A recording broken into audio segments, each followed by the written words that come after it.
Madame, Monsieur, bonjour. Nous allons aujourd'hui, en tout cas dans le cadre de notre émission, discuter d'un sujet très important, un sujet qui concerne un peu tout le monde ici en Belgique, mais aussi donc principalement à Molenbeek. Nous allons parler de Molenbeek avant et après les attentats, et surtout les jeunes avant et après les attentats. On va parler de leur état psychique, on va parler de leurs perspectives d'avenir, on va parler des problèmes socio-économiques, etc. Et nous avons avec nous M. Ben Abdelkader Fouad, qui est éducateur et animateur de rue à Molenbeek, et qui travaille à Molenbeek et dans pas mal de communes au niveau de Bruxelles. Nous avons aussi avec nous Soumia Ladili, qui est étudiante en fait dans le domaine de la santé mentale. Voilà, donc bienvenue si Fouad. Merci, bonjour. Bonjour. Bienvenue mademoiselle. Merci. Voilà. Donc on va essayer de commencer tout doucement par la première question. Donc Molenbeek, ou les jeunes de Molenbeek avant et après les attentats. Et pendant les attentats. Et pendant les attentats. Parce que ça, c'est un point très très important qu'on oublie. Je crois qu'il y a eu avant les attentats, on va développer ça tout de suite. Il y a eu après les attentats qu'on vit encore là maintenant, mais il y a eu pendant. Et je crois que le pendant, c'est important de souligner, ça a été une phase très très dure pour toute la jeunesse molenbeekoise, d'une manière générale, et les jeunes avec lesquels je travaille en particulier, dans le sens où ils ne s'attendaient pas à ça, et pour la plupart d'entre eux, ils condamnent ça et ils ne partagent pas ça. Donc, ils se sont retrouvés un peu comme nous, dépassés. Oui. Par ces atroces événements, parce qu'ils les ont condamnés, réellement condamnés. Il y a eu des questions. Il y a eu évidemment par rapport à ce qui se passait, qui a raison, qui a tort, est-ce que c'est vrai, est-ce que c'est faux. Donc ils ont complètement été perdus, mais dans tous les sens du terme. Et les médias qui ont fait en sorte. C'est les médias qui ont malheureusement contribué. Et la masse des médias, parce que c'était vraiment gigantesque. Surtout français, malheureusement, c'est triste à dire pour le moment, mais surtout français qui ont, d'une manière générale, qui ont vraiment stigmatisé cette jeunesse issue de l'immigration, cette jeunesse belge d'une manière générale, et alors surtout cette jeunesse molenbeekoise de manière particulière. Donc c'est très très important de dire que la jeunesse molenbeekoise a été stigmatisée et qu'aujourd'hui encore elle en paye, mais elle paye le prix fort de ce qui s'est passé. Donc les jeunes que toi tu as connus avant, parce que tu travailles sur le terrain, donc les jeunes que tu as connus avant les attentats, est-ce qu'ils ont en fait le même état d'esprit après les attentats? Ils ont changé, Alors, changer, bien sûr qu'ils n'ont pas changé, je dirais qu'ils ont évolué même dans la pensée, dans la réflexion. Parce que pour la plupart d'entre eux, il y avait... c'était condamnable, ce n'est pas l'islam. Maintenant, il faut remettre les choses dans leur contexte. Comprendre pourquoi cette jeunesse, moi je peux comprendre un Yann Yambon, même si je ne suis pas d'accord avec lui, mais je peux comprendre qu'il ait dit à un moment, ils font la fête chez eux. Oui. Quelque chose comme ça. Ils sont ils sont contents après les attentats. C'est totalement faux. C'est totalement faux. Maintenant, quand on ne connaît pas, c'est pour ça que je le comprends, parce qu'on ne connaît pas cette réalité du terrain. C'est pour ça que je comprends qu'on puisse dire des choses pareilles quand on ne connaît pas la réalité. Et c'est ce qu'il faut dire à nos autorités politiques notamment, de venir plus sur le terrain avec nous, mais concrètement, pas pour dire voilà, j'ai vu 2-3 trucs et je sais. Non. Il faut remonter à avant. Pour bien comprendre, donc on va arriver aux jeunes avant les attentats. Oui, tout à fait. Et c'est là où le processus démarre. Oui. Les jeunes de Molenbeek avant les attentats, c'est quoi? C'est une jeunesse qui est là depuis 20-30 ans, dans ces quartiers-là, qui n'évolue pas socialement. Parce que pour la plupart d'entre eux, discrimination à l'embauche, discrimination aux études. Filles et garçons. Filles et garçons, plus les garçons, filles, c'est mitigé, parce que c'est et à la fois une discrimination au sein même, parce qu'elles sont issues de l'immigration, au sein même de l'école, mais parfois même au sein même de leur propre famille. C'est triste à dire, parce que voilà, il y a une société qui veut ça. Et comment ça au sein de la famille? C'est-à-dire que la fille ne peut pas sortir, la fille ne peut pas faire ça, la fille ne peut pas... Alors il y a beaucoup d'interdits. Il y a beaucoup d'interdits, et c'est ça qui a poussé d'ailleurs à ce qu'on puisse donner une image encore plus négative de l'islam et de ces choses-là. Alors que l'islam n'interdit pas un certain nombre de choses qui sont a priori interdites quand on fait une interprétation littéraire des textes qui est erronée. Parce qu'ils n'ont pas la base nécessaires même pour comprendre ces textes-là. Mais pour revenir un petit peu, pour pas se perdre, revenir un petit peu à qu'est-ce qui a créé tout ça, c'est 20 ans, 30 ans dans ces quartiers, discrimination en emploi, mais bien avant déjà au niveau de la scolarité. Il faut se rendre compte qu'en 20 ans, le niveau scolaire, surtout ces 10 dernières années, le niveau scolaire de ces quartiers a chuté. Donc, ils n'ont pas la connaissance nécessaire pour entreprendre eux-mêmes des recherches de savoir par rapport à leur religion, par rapport à leur vie, par rapport à... Donc ça c'est... Discrimination, quand je dis discrimination scolaire, évidemment, c'est ce qui va amener au décrochage scolaire. Hein. Moi, j'ai des gamins en maternelle ou en primaire, quand on lui dit, ben voilà, dessine une maison, le gars, il veut dessiner une voiture, parce qu'il dessine une voiture, on le met dans un enseignement spécialisé. Ça démarre des trucs comme ça. Après, c'est dans le primaire. Dans le primaire, c'est, oui, mais... Et puis il y a cette phase de deuxième secondaire. Moi je dis toujours c'est cette deuxième secondaire là où on rencontre la conseillère d'orientation professionnelle. Oui. Et là j'en ai fait moi-même l'expérience puisque je suis passé par cette dame-là. Bon, j'avais un père et j'ai de la chance qui est lettré, qui a étudié, mais pour la plupart de mes camarades, en tout cas à l'époque déjà, et pour la plupart des gamins aujourd'hui, les parents n'ont pas forcément un niveau d'études ou ne sont pas forcément lettrés. Pour différentes raisons, on ne peut pas revenir là-dessus maintenant, mais du coup, cette dame, elle est là, et quand elle vous pose la question, qu'est-ce que vous voulez faire quand vous serez plus grand, ils ont le courage de dire qu'ils veulent être avocats, juges, médecins, ingénieurs, je ne sais quoi, et qu'on leur dit mais non, ça va être trop compliqué. Il faisait quoi ton papa? Mon papa, il était mécanicien, il est manœuvre, il est plombier, ou il travaille les voiries, il chauffe à la stib, et elle a dit ben voilà, fais comme ton papa. Du coup, le gamin, il écoute parce qu'on a confiance en ce professeur, en cette conseillère, et il va faire la 3e année dans cette orientation, et il va voir que ça ne lui plaît pas. La 4e année, il décroche. Il devient la risée de la maison, la risée de l'école, enfin, la risée de tout. Il t'a arrêté l'école. Alors que lui ne se plaisait tout simplement pas dans cette matière qu'on le forçait à étudier. Donc, on va revenir pour continuer sur la même question parce qu'on va encore la développer, mais on va poser la même question à Soumia. Soumia, tu habites Molenbeek? Non, pas du tout. Tu habites quelle commune? Alors moi, j'habite la région de Charleroi. Ah, Charleroi. Pas du tout. Donc tu as voyagé de Charleroi vers Bruxelles aujourd'hui? Oui. Voilà. Et j'ai beaucoup voyagé de Charleroi à Bruxelles. Oui. Et pour un peu, parce que la question c'était avant et après les attentats, pour moi qui est de l'extérieur de Molenbeek et de Bruxelles, moi je connaissais Molenbeek via ma sœur qui y travaille, etc. Il fait quoi ta sœur à Molenbeek? Elle est institutrice. Institutrice, voilà, donc ça touche l'enseignement justement. Voilà, et donc elle m'a beaucoup aussi relaté toutes les difficultés qui pouvaient exister dans l'enseignement. Mais par rapport à la stigmatisation dont Fouad parlait, c'est vrai que quand on vient de l'extérieur, tout d'un coup Molenbeek est devenu connu, mais quasiment du monde entier. Voilà, moi je me balade à Charleroi. Connu en négatif, bien sûr. Connu malheureusement de manière négative. Et moi qui connaissais un peu la commune, on avait beau essayer de dire, mais non, c'est une belle commune, il y a plein de rues commerçantes, il y a des gens de tout horizon, etc. C'était connoté négativement et vu de manière assez péjorative. Ce qui m'a poussé du coup à m'intéresser à la question de la jeunesse.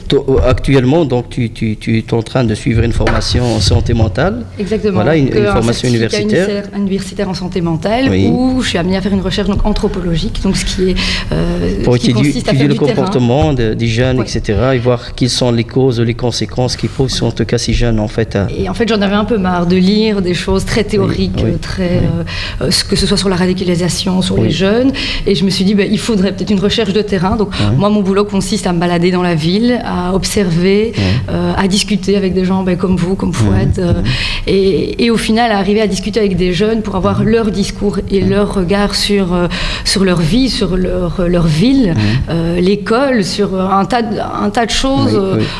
Et l'objectif général de cette étude, de ce travail, ça va aboutir à quoi exactement? Est-ce que tu auras des propositions, tu auras un projet à mettre en place pour aider ces jeunes? Alors, mais ça, c'est très très personnel. J'espère en faire un article, voir autre chose par la suite, écrire en tout cas, et que ça soit lu un maximum. Mais ça, c'est encore de l'ordre du rêve, parce que malheureusement, les recherches anthropologiques sont pas Tout à fait. Faut aider, en fait, quand on pose des questions en fait, aux parents à Molenbeek, on voit qu'ils sont démissionnaires de leur boulot. Quand on pose la question politique, un peu plus ou moins démissionnaire, c'est toujours les mêmes réponses, plus ou moins. Donc on essaye de faire, on va faire. Et alors la même chose, en tout cas au niveau des associations, qui soi-disant sont des associations de déradicalisation et qui ont quelque part aussi un bagage pour suivre, accompagner. Donc j'ai l'impression que tout le monde démissionne. Qui va gérer les jeunes à Molenbeek? Plus personne. Non, quand je dis plus personne, c'est triste à dire, mais c'est la réalité. Oui, c'est une triste réalité. Éventuelle vérité. Oui. Dans le sens où je suis moi-même aujourd'hui, et on en discutait là tout à l'heure, je suis fatigué. C'est triste à dire, quand je dis je suis fatigué, c'est pas fatigué dans le sens où... mais c'est... J'ai pas envie de perdre espoir, mais je suis moi-même en train de perdre espoir parce que je ne trouve pas d'écoute ni auprès des parents, ni auprès des autorités politiques, ni auprès de, en tout cas, qui de droit. Et ça, c'est un problème. Les jeunes, aujourd'hui, celui qui n'a pas encore compris que, vous savez, comme ça vous allez comprendre ce que j'essaie de dire. J'étais à un événement à l'étranger et j'étais invité par des personnes d'un certain âge et je me suis retrouvé invité qu'avec les jeunes. Je me suis assis qu'avec les jeunes. Et à un moment donné, la personne un petit peu vexée est venue chez moi et m'a dit « Mais pourquoi tu n'es qu'avec les jeunes? Pourquoi tu ne restes pas avec nous ?» J'ai répondu, et je passe ce message aux politiques, aux parents, je lui ai répondu tout simplement parce que dans 10 ans, dans 20 ans, quand je vais tourner ma tête à droite ou à gauche, c'est pas toi que je vais voir, c'est eux que je vais voir. Les gens, que ce soit les parents, les politiques, les autorités, n'ont pas encore compris que l'avenir, c'est ces jeunes-là. Et si on ne fait rien pour ces jeunes-là, il n'y aura plus d'avenir, ni pour nous, ni pour eux. Donc à partir du moment où on comprend ça, on se dit que c'est un devoir, c'est une obligation. Donc ça, c'est déjà quelque chose de très important. Mais oui, je vous dis très franchement, oui, quand je sais qu'il y a, je dirais pas, je vais taire le nom de la structure qui a reçu, mais elle se reconnaîtra. Oui. C'est une structure de culte qui a reçu 140 000 € en subside plus 2 postes ACS une mosquée. Pour lutter contre la radicalisation. En tout cas, je trouve ça bien. Oui. À partir du moment où on donne la même chose à une association qui est dans le coin et qui a les jeunes justement qui se radicalisent. Et la mosquée a la possibilité, les capacités de faire ça. Mais pour moi, une mosquée elle n'a pas besoin de ces budgets-là puisque son rôle à la base, c'est d'enseigner l'islam, le vrai islam. Donc, c'est-à-dire un islam qui ne conduit pas à cette radicalité-là. Donc, c'est comme si vous me dites qu'on est en train de payer la mosquée, entre guillemets, pour qu'elle revoie sa copie et qu'elle se mette... Non, elle doit faire cet islam de bien, cet islam d'amour et de pureté, et comme nous on la connaît, et pas comme et nous donner à nous les moyens de ramener ces jeunes, de les attirer, de les intéresser, parce que ces jeunes sont complètement désintéressés. Voilà ce qu'elle. Sommeilla, à ton avis, toi, qu'est-ce qu'il faut faire en tout cas pour aider justement, pour aider ces jeunes, qu'est-ce qu'il faut faire? C'est compliqué parce que je pense que le phénomène est tellement complexe et qui demande plusieurs interventions, que ce soit individuelles, collectives, politiques, sociales. Donc la réponse toute faite, je ne l'ai pas, mais je pense qu'il faut quand même aider les gens de terrain et qu'il est temps aussi de concrétiser toutes les politiques mises en œuvre sur le terrain, parce que de ce que j'ai pu entendre, en tout cas durant ma recherche, c'est qu'il y a quand même un décalage entre ce que les politiques promettent en termes d'action, en termes de financement, et ce qu'il existe vraiment sur le terrain. Et alors ça, c'est vraiment des discours qui me viennent à la fois des écoles, des politiciens eux-mêmes, mais aussi des gens, des éducateurs, des animateurs. Et je pense aussi que pour la problématique des jeunes qui se radicalisent, il y a aussi le fait qu'ils en ont marre, qu'on se moque d'eux. Et je pense que ce décalage entre le politique et le terrain vient rajouter ou vient conforter ces jeunes qui pensent qu'on se fout un peu d'eux. Il y a 50% de jeunes de moins de 26 ans à Molenbeek qui ne travaillent pas. Qu'est-ce que vous en pensez de ça? J'avais pas ce chiffre avant aujourd'hui. Je savais qu'il y avait beaucoup de pourcentage de chômage. Moi, j'en ai 28. Je me dis que donc, des jeunes, je pense pour la plupart des garçons, doivent être dans une situation très compliquée. Qu'est-ce quand on travaille, on a 28 ans, c'est déjà difficile. Donc, quand on a 26 ans, qu'on est un garçon, qu'on doit avancer dans la vie, on est censé, comme je disais à Fouad, prendre son autonomie, partir de chez soi, se marier peut-être, avoir des enfants, mettre de l'argent de côté, et qu'en fait on se rend compte qu'on ne peut pas, qu'on ne sait pas, qu'on ne trouve pas de travail parce qu'on est arabe, parce qu'on habite Molenbeek. Je pense qu'aujourd'hui ça va encore plus être difficile pour eux. Chez vous, à Charleroi, ça se présente pas de la même manière? Alors, j'ai expliqué ça à Fouad. Alors, je ne suis pas une spécialiste du tout des politiques urbaines, mais je sais qu'à l'époque de l'immigration marocaine et italienne, puisque chez nous c'est aussi un peu différent, il y a eu une volonté des politiques de créer de la mixité dans les quartiers. Donc c'est vrai qu'à Charleroi, on n'observe pas forcément des communes comme Molenbeek où on retrouve principalement des personnes d'une certaine origine. Je pense, mais c'est que mon avis personnel, que ça a permis à des jeunes Marocains ou Italiens et Belges de se côtoyer. Ils sont copains, ils vont ensemble partout, on va dans les écoles ensemble. Donc il y a eu une mixité qu'il y a peut-être moins ici en tout cas. Ma sœur est enseignante ici, elle a 90% de Marocains dans sa classe. Ça ne doit pas être gay pour les gens qui ne sont pas marocains, ça ne doit pas être gay non plus pour les personnes marocaines qui Donc il y a un problème de mixité pour toi. Clairement. Oui, on va faire une petite pause de 5 minutes et on va revenir. Club Chicha d'un nouveau genre sur Bruxelles. Bilbao Club vous accueille tous les jours de la semaine à partir de 11h du matin pour passer un petit moment de détente dans une ambiance lounge et cosy et pour apprécier une bonne chicha dans un cadre exceptionnel.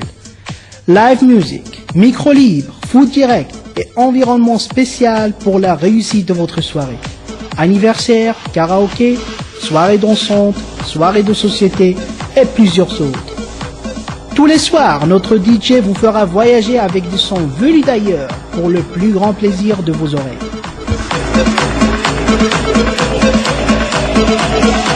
Rendez-vous sur notre site web www.chichabilbao.be, boulevard Maurice Lemonnier 138, 1000 Bruxelles. Ouvert 7 jours sur 7, Club Bilbao est le lieu dédié à l'amusement à Bruxelles.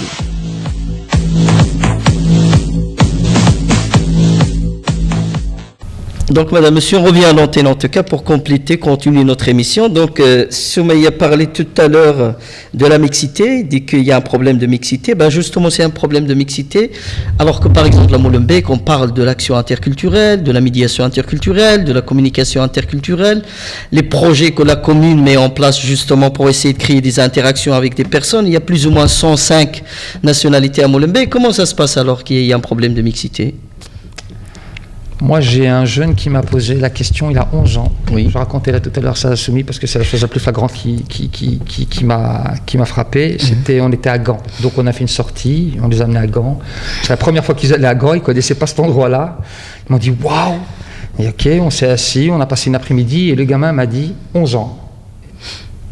Fouad, comment ça se fait qu'il n'y a pas de mixité chez nous ?» Je l'ai regardé, je dis « Quoi ? Toi ?» Je dis « Comment tu peux avoir un mot aussi lourd dans ta bouche à ton âge ?» C'était la première fois C'était la première fois qu'il voyage vers une autre ville belge. Je lui ai dit, explique-moi que ce que tu entends par il n'y a pas de mixité, pour être sûr qu'il utilise un mot qu'il comprenne. Le gars il me dit, je vais à l'école, il n'y a que des Marocains. Je vais dans l'immeuble social dans lequel j'habite, il n'y a que des Marocains. Je vais faire mes courses, il n'y a que des Marocains. Il m'a dit, moi je vais bien, mais après comment je vais connaître l'autre? Comment l'autre va me connaître? Très bonne question. Vous voulez que je réponde quoi moi à ça? Je sais pas, je suis pas le bourgmestre, je suis pas l'échevin qui doit veiller justement au bon déroulement de ces politiques, des politiques de mixité. Maintenant, pourquoi elle n'est pas là, je n'en sais rien. Oui, tu peux. Quand Fouad parle de et l'autre, je trouve que là on touche vraiment aux questions d'identité.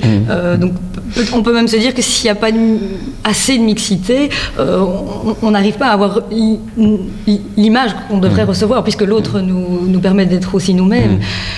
Et C'est ça, et au final, on est tous ignorants les uns des autres. Le petit Marocain de Molenbeek ne connaît pas le petit Belge de Watermal, et vice-versa. Et donc, du coup, c'est beaucoup plus facile, c'est des portes qui sont beaucoup plus facilement ouvrables aux préjugés. Mais c'est dû à quoi? C'est les parents qui ont choisi quelque part? Non, c'est l'école, c'est la politique? Non, alors là, je pense pas. Je pense qu'il faut quand même se rendre compte que si les Marocains, par exemple, à Molenbeek sont venus tous à Molenbeek, c'est parce que ça a été voulu. Que si les jeunes se retrouvent tous dans les mêmes écoles et donc entre eux, c'est parce que c'est voulu, puisqu'il y a même un décret d'inscription. Pour lutter, soi-disant, contre justement la discrimination et le... Ben non. Mais tu parles du Marocain, mais il y a d'autres nationalités aussi. Oui, il y a quelques bon, ça dépend des Africains d'une manière générale. Il y a les Roumains. Je crois que c'est la deuxième population la plus élevée à Molenbeek après les Marocains. C'est les Roumains. Et puis il y a la communauté turque. Mais elle est vachement minoritaire. Elles sont toutes vachement minoritaires à côté de la communauté marocaine. Et comment ça se passe avec les autres communautés? Tout se passe très bien jusqu'à présent. Non, ça veut dire, ma question, c'est que les autres communautés, en fait, arrivent justement à sortir en dehors de Molenbeek, à rencontrer d'autres cultures, etc. Certainement, parce que les autres communautés ont d'autres relais dans d'autres villes, et donc d'office il y a une mixité qui se fait à travers la famille, il y a une mixité donc quand ils vont à Anvers ou donc ils rencontrent d'autres personnes. Et puis mais moi je vous dis, quand vous allez dans la plupart des classes aujourd'hui, vous allez plus avoir des élèves d'origine maghrébine. Mais c'est grave quand même, c'est grave d'avoir un jeune qui a une carte sociale limitée seulement à son école, et dans son école il y a que des Marocains ou des Arabes, et tu as ses parents, et puis alors tu as les amis dans le quartier qui sont aussi des Arabes, etc. Donc ça veut dire qu'il y a quand même un gros problème. Donc est-ce que ce gros problème maintenant actuellement, est-ce qu'on essaye de mettre en place justement des processus pour pouvoir changer ça à Molenbeek? À l'heure actuelle, j'ai rien vu. Oui, nous on essaye. Bien sûr, les travailleurs de terrain, avec les moyens du bord, c'est-à-dire que c'est vraiment oser. Juste avec un GoPass, on peut faire beaucoup de choses. Vous prenez les gamins, vous prenez un GoPass, vous les amenez à l'extérieur et vous les poussez. La relation que vous avez avec le politique, parce que le politique vous soutient dans le travail que vous faites justement pour essayer de remédier à ces problèmes. Vous savez, le politique, je ne sais pas à quel degré il soutient qui et quoi. Moi, je dirais que les politiques ont fait de très bonnes choses et elles ont fait de très mauvaises choses, comme tout le monde. Maintenant, à Molenbeek, je peux parler d'une manière générale, mais pour rester sur Molenbeek, contextualiser, oui. Et pour vraiment contextualiser, pardon, c'est vraiment des bonnes choses ont été faites comme de très mauvaises choses. Donc il y a une bonne gestion, une mauvaise gestion, peu importe. Là où par contre, un point à souligner très très important, c'est que Molenbeek est une des premières communes à avoir vu des élus issus de l'immigration sortir, qui sont devenus aujourd'hui échevins ou députés régionaux ou même voire fédéral. Oui. C'est à eux que je m'adresse particulièrement. Je m'adresse aux politiques d'une manière générale, mais quand ce débat, en tout cas, s'adresse d'une manière générale aux politiques, à tout le monde, d'une manière générale aux politiques, mais plus particulièrement aux politiques issues de l'immigration, d'origine maghrébine, pour qui la plupart des familles ou des gens ont voté, et qu'on n'a absolument pas vu. Oh, c'est grave ça. C'est très très grave, et je dis à ce moment-là, moi, autant ne pas faire de politique. Laissez la politique alors aux autres, mais ne faites pas de politique. Et on va bientôt les voir en 2018 parce que les élections. Mais c'est certainement. Donc, mais ils ont 1 an et demi pour faire leur preuve. Mais très honnêtement, les jeunes sont très très remontés contre les élus d'une manière générale et plus particulièrement les élus issus de l'immigration. Soumia, toi qui es en train de faire ta recherche maintenant sur les jeunes, le comportement des jeunes et la santé mentale, etc. Peut-être aussi chercher le lien, soit les causes et les conséquences. Le radicalisme, pour toi, c'est quoi ça, le radicalisme? Alors, c'est une grande question, parce que pour avoir lu quelques ouvrages, la première chose, je pense qu'il faut faire, c'est qu'il faut différencier quelqu'un qui se radicalise dans sa foi et qui décide de la vivre de manière intense, peut-être extrême, mais qui ne pose aucun problème aux autres et qui en tout cas, ne projette pas l'envie d'aller en Syrie ou de commettre des attentats. Voilà. Oui. Donc, je pense qu'il faut faire la part des choses entre ça et quelqu'un qui se radicalise jusqu'à aller commettre des faits qui sont qui sont interdits par la loi. Donc voilà, après, qu'est-ce que c'est ? Je pense que un processus long. C'est vrai que moi je suis souvent étonnée quand on dit il venait de prêter allégeance à l'État islamique en 2 semaines, alors qu'on sait à quel point c'est un processus long qui inclut beaucoup de choses. Enfin, je lisais encore l'ouvrage de Fethi Ben Slama qui expliquait qu'il fallait des conditions, même si voilà, il ne faut pas ranger les gens dans des cases, c'est pas parce qu'on répond aux conditions qu'on va devenir un radical, mais en tout cas, il faut avoir une certaine fragilité, peut-être psychologique, mais alors là on est plus dans l'aspect psychologique. Il faut avoir aussi vécu, là plus pour l'aspect social, dans un contexte discriminant et économiquement, socialement, etc. Mais pas que, puisqu'on voit que beaucoup de personnes, enfin en tout cas de garçons qui se radicalisent, sont issus de la classe moyenne. Donc, comme quoi, c'est pas parce qu'on vient de Molenbeek, qu'on est pauvre, qu'on va se radicaliser. Au contraire. Il parlait aussi de la notion de rupture, apparemment. Donc les jeunes qui se radicalisent ont entre 15 et 25 ans. Donc c'est quand même une période où on est à l'adolescence. Alors l'adolescence, c'est compliqué pour un tas de jeunes, mais si on est fragile et si on connaît des ruptures, donc il parlait notamment d'un divorce, d'un décès ou d'autres fragilités, parce que la vie est compliquée aussi et on vit tous des choses difficiles. Et donc quand on est un jeune fragile en pleine adolescence, qu'on se pose des questions sur qui on est, qu'est-ce qu'on va devenir, le sens du monde aussi. Je pense si on est en tout cas un jeune angoissé, on peut aussi chercher des réponses. Et je pense que la religion peut être une très belle chose, comme quelque chose de négatif à partir du moment où c'est considéré comme un médicament pour venir alléger une souffrance. Enfin, moi, j'utilise toujours cette métaphore-là. La religion n'est pas un médicament. Et si ça apaise des angoisses, là, on sait que des jeunes peuvent commencer à avoir un processus de plus en plus radical pour apaiser ces angoisses. Par contre, il y a des jeunes, peut-être qui voient la religion comme un médicament, comme un traitement. Je pense. On perd l'espoir, on n'a plus de... Je pense. Là, je pense plus on n'a plus de perspective, etc. Plutôt, donc voilà, on va directement, on va plus, on fonce sur la religion. Je pense aussi que l'ignorance... je ne sais plus quel auteur parlait aussi de... Mais je pense que c'est Pascal Jamoul qui est anthropologue et qui parle de l'importance de la transmission des origines à ses enfants, des traditions à ses enfants. Et on se rend compte qu'il y a beaucoup de jeunes d'origine... là, je parle en tout cas des personnes d'origine marocaine à qui on n'a pas transmis la culture, les traditions. Et donc, il y a une rupture dans le lien entre les parents et l'enfant. Et là, on sait que si on transmet trop, c'est pas bon, parce qu'on peut tomber dans les interdits sur les filles, etc. Mais si on ne transmet pas, c'est aussi néfaste. C'est le problème de la double appartenance. Oui. Voilà, donc on est entre plusieurs identités différentes. La grande question identitaire. Et on n'arrive pas à gérer en fait. Et vous avez, tout ça. Allez, on va prendre vraiment des archétypes, mais vous avez le parent qui ne va rien transmettre pour être sûr que son enfant sera bien assimilé. Et là, on peut se retrouver avec des jeunes qui se demandent qui ils sont et qui ne connaissent rien de leur culture. C'est un manque, c'est vrai que c'est un manque. Et qui vont peut-être rechercher des choses de leur culture, mais aussi de l'islam, et ils vont se perdre parce que l'islam... Et ça peut être un problème psychologique, parce que pour être en équilibre, en tout cas psychique, il faut connaître son passé, sa culture et ses origines. Tout à fait. Et pour toi, Fouad, le radicalisme, toi qui travailles avec les jeunes, je pense que tu as connu pas mal de jeunes qui sont maintenant quand même comme Salah Abdeslam, comme tous ces jeunes-là. Quand on est issu de ce quartier-là, on connaît de près ou de loin. Et ça fait très mal. Alors maintenant, on en discutait là tout à l'heure, moi j'explique ça autrement. J'appelle ça, avant de dire qu'est-ce qui pousse à se radicaliser, il faut savoir que cette génération-là, moi je l'appelle la génération radicale, déjà. Pas radicalisée, la région radicale. Ça veut dire quoi? Ça veut dire que c'est une génération à qui on dit oui ou non. Ou c'est noir ou c'est blanc. Mais commencez pas alors quand on cherche à savoir, on creuse à savoir pourquoi ils se sont radicalisés comme ça, et qu'on leur pose la question, qu'on prend le temps de discuter avec eux, on se rend compte que c'est vraiment intergénérationnel. C'est-à-dire qu'ils ont vu leurs grands-parents, leurs parents, leurs frères et sœurs, leurs oncles et tantes, et ils me disent, écoute, ils ont bossé ici, ils ont donné ici, et on leur a promis, ils n'ont rien eu.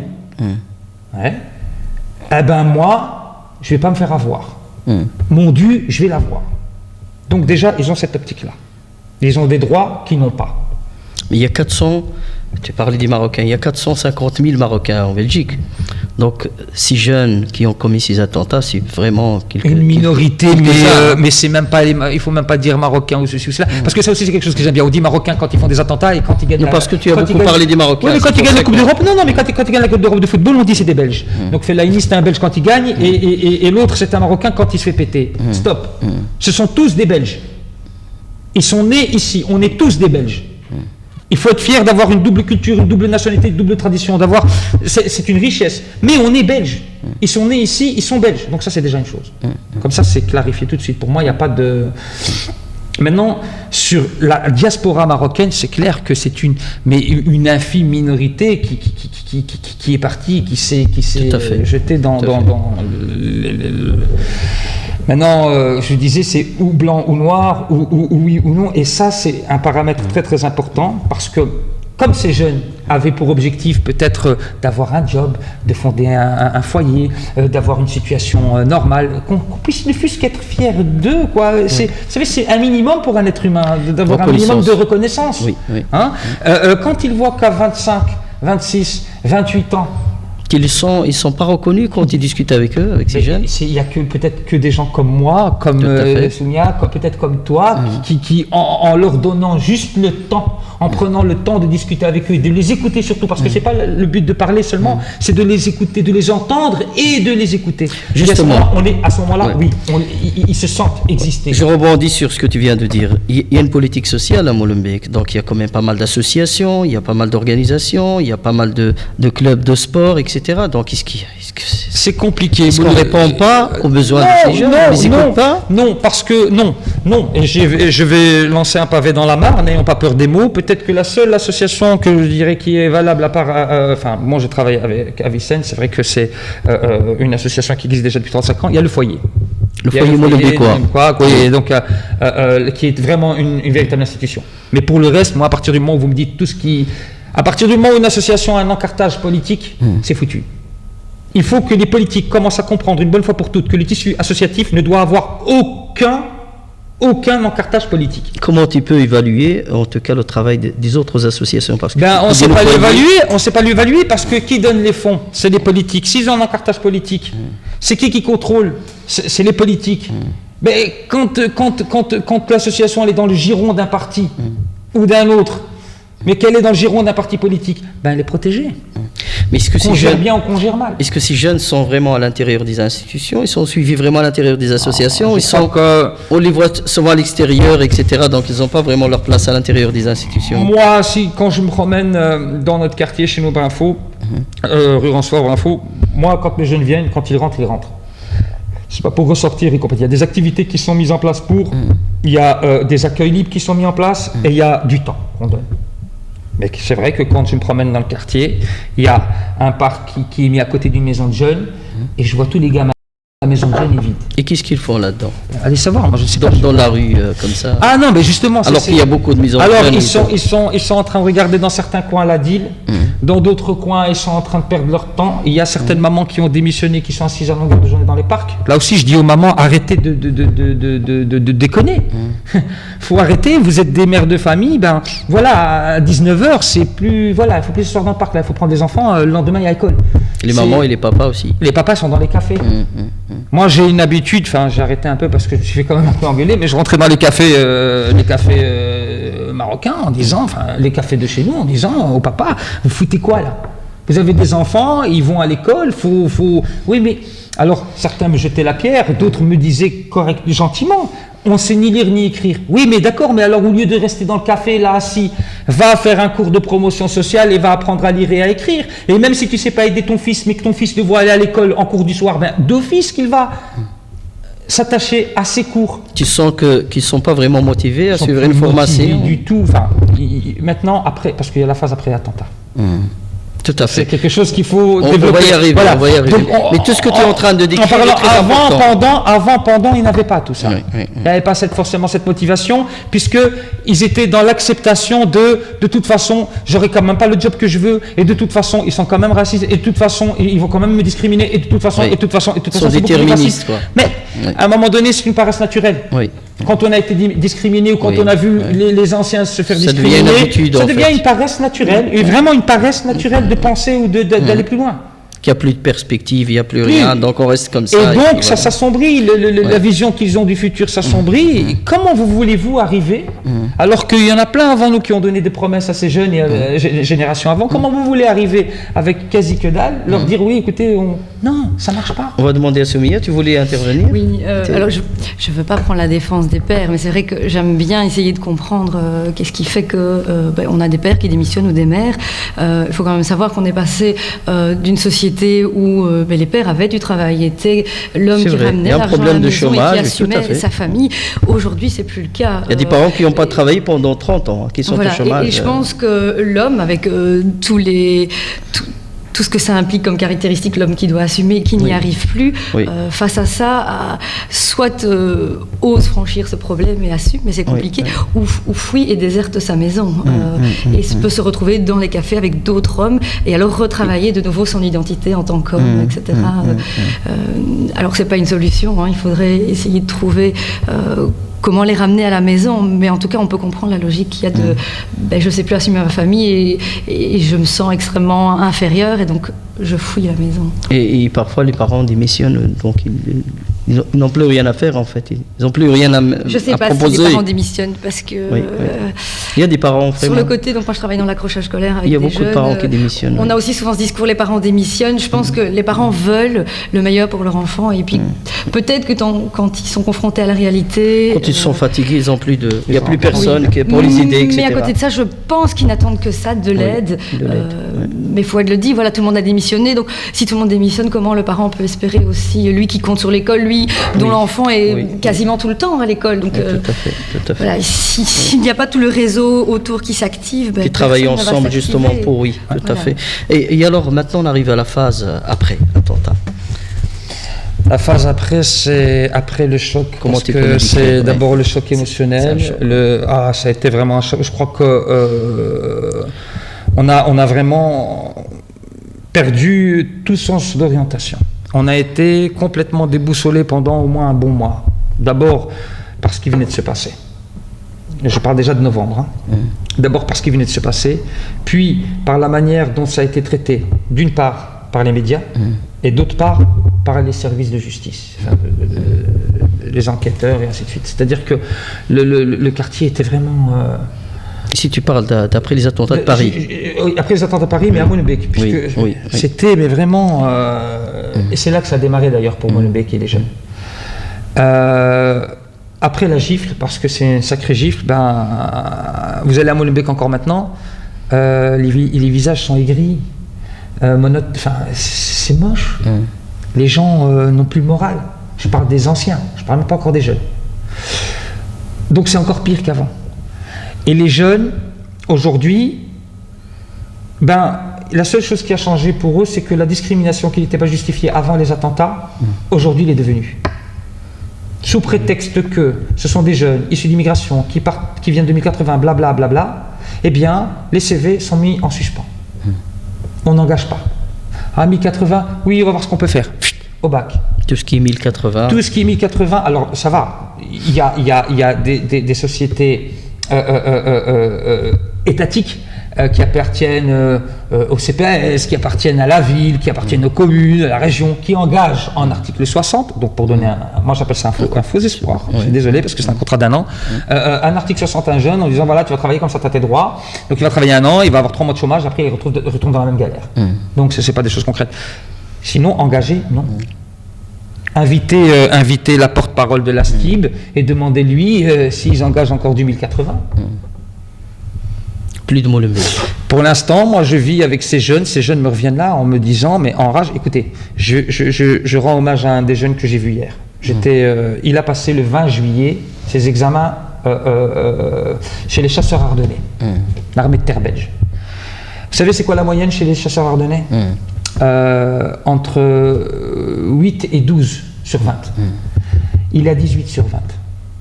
Il est donc marocain, mais de nationalité belge. Il est né ici, il a grandi ici, il a étudié ici.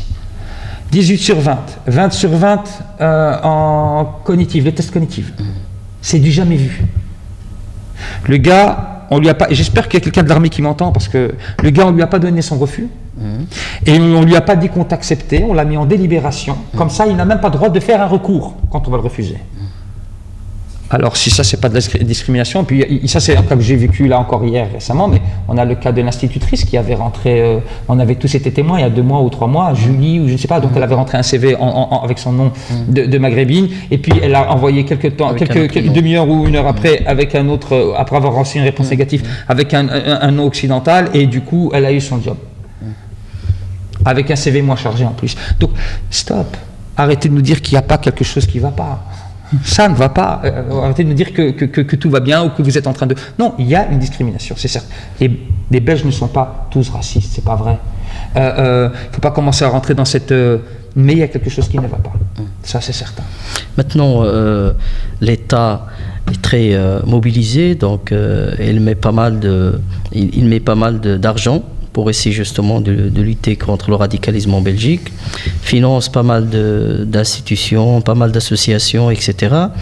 Est-ce que tu penses qu'à Molenbeek, avec ses moyens financiers et avec cette collaboration peut-être que l'État puisse avoir avec la commune, ça peut régler le problème du radicalisme à Molenbeek? Ça peut empêcher des attentats, des futurs attentats? Empêcher des attentats, c'est pas... C'est compliqué. C'est-à-dire qu'empêcher des attentats, si c'est pas ça, si vous savez, avant le Daesh, avant l'Irak, avant il y a 10 ans, avant il y a 20 ans, il y a eu Carlos, il y a eu la bande Abadère, il y a eu les CCC, il y a eu tous ces groupes, et ils ne sont pas musulmans. Tous des groupes radicaux, oui. Et c'était des groupes radicaux. Donc, à un moment donné, il faut qu'on arrête de nous dire... Et ça s'est arrêté. Oui. À un moment, ça s'est arrêté. Et c'était surtout par rapport à une situation politique, économique, sociale, peu importe, mais il y avait quelque chose. Non. Si Molenbeek veut faire quelque chose, et si l'État fédéral, et alors les gouvernements régionaux, ou en tout cas le gouvernement régional bruxellois veut faire quelque chose, c'est sortir déjà Molenbeek dans un premier temps de la faillite. Je parle institutionnellement parlant. Ça veut dire quoi la faillite? Ça veut dire que Molenbeek est sous tutelle régionale, elle est en faillite, c'est creuser, refermer le trou de la faillite et lui donner réellement les moyens de recommencer à subvenir, de vivre par elle-même, c'est-à-dire de travailler, de s'auto-gérer elle-même. Tu veux dire que la commune n'a plus d'argent? La commune, c'est connu, la commune elle est sous tutelle régionale depuis quelques temps maintenant. Donc en résumé, pour acheter un bic, il faut remplir un papier. Donc quand vous avez une commune qui pour acheter un bic doit remplir un papier, comment vous voulez qu'elle s'occupe des associations, qu'elle gère le truc? Il faut arrêter. Tout à fait.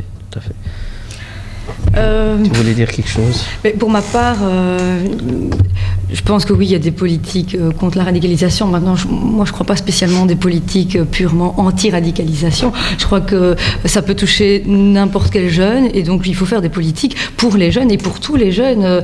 Ce qui a créé le radicalisme, c'est un contexte économique et social. Et c'est vers ça qu'il faut amener les politiques, une meilleure scolarisation, un niveau correct, des actions de terrain, créer de la citoyenneté, de l'action interculturelle, comme vous disiez, et de la vraie mixité et mobilité. Donc voilà, je ne pense pas qu'il faille des choses orientées radicalisation. Parce que je ne pense pas que ça va parler aux jeunes aussi. Il faut qu'on parle à un maximum de jeunes. Pour pouvoir faire ça, ce que je disais, pour pouvoir faire ça, il faut donner à l'autorité locale les moyens. Les moyens. Parce que les moyens, c'est une chose, c'est les pleins moyens de pouvoir justement mener ces différentes campagnes à bien. Et c'est ça le problème. C'est peut-être parce que justement il y a plusieurs couleurs politiques et que je ne suis pas toujours d'accord. On est presque arrivé en tout cas à terme de notre émission. Une dernière question. Si tu as en face de toi le ministre de l'Intérieur, qu'est-ce que tu vas lui dire? Je dirais à M. Ambon que j'oublie tout ce qu'il a dit et que M. Franken doit quand même présenter ses excuses un minimum quand il dit que, en parlant des Congolais et des Marocains, qu'ils n'ont aucune valeur ajoutée, c'est toujours pas passé auprès même de notre jeunesse. Je dirais à M. Yanni Ambon dans un premier temps déjà, qui prenne le temps de venir nous voir, NVA ou pas, parti politique ou pas, on s'en fout. Nous, en tout cas, moi personnellement, je m'en fous. Je pense qu'il a un minimum de raison et un intellect quand même, parce que pour être là où il est, il faut avoir un minimum. Qu'il vienne s'asseoir, qu'il vienne prendre le temps avec nous de voir une réalité qui parfois, même nous dépasse. Et s'il comprend juste cette nuance-là, que parfois cette réalité-là, même à nous dépasse, mais qu'on a des pistes à travers différents projets, peut-être qu'ils comprendraient mieux et que, voilà, et peut-être commencer aussi par condamner des propos, parce que ça aussi c'est un point très important, et il n'y a que le gouvernement belge qui pourrait condamner des propos comme ça, c'est quand vous avez une Elisabeth Badinter sous la couture l'excuse de la liberté d'expression, et je suis pour la liberté d'expression totale, quand vous avez une Elisabeth Badinter qui vous dit que n'ayons pas peur de dire que nous sommes islamophobes, les jeunes ils me disent mais c'est quoi ça? Nous, on ne peut pas dire on est ceci, on est contre ça, mais on peut dire on est contre nous. Toutes ces réactions qui n'ont pas eu lieu et qui devaient avoir lieu de la part de nos politiques, et il y en a plein d'autres, sont aussi des reproches que les jeunes, ou les communautés en tout cas, font. J'espère que Yann Yambon va... Mais il est bienvenu chez nous, moi je l'accepte. L'invitation est lancée. Elle est lancée, même M. De Wever, s'il veut, il peut venir s'asseoir avec nous. Bienvenus. Comme ça on compare Molenbeek et Anvers et on peut se rendre compte qu'il y a... La même question. Alors, moi j'ai plutôt envie de dire que voilà, chaque jeune compte, et peu importe qu'ils viennent de tel ou tel quartier, et qu'il est temps aussi de prendre au sérieux la question des jeunes et de leur avenir, parce que à cet âge-là, c'est vers ça qu'ils vont, c'est les questions qui les concernent, et il est temps de leur donner un avenir et les conditions de cet avenir positif. Merci Soumeya, merci Madame, Monsieur, c'est ici qu'on arrive à terme de notre émission. Donc nous avons un nouveau rendez-vous la semaine prochaine. Merci de nous avoir suivis.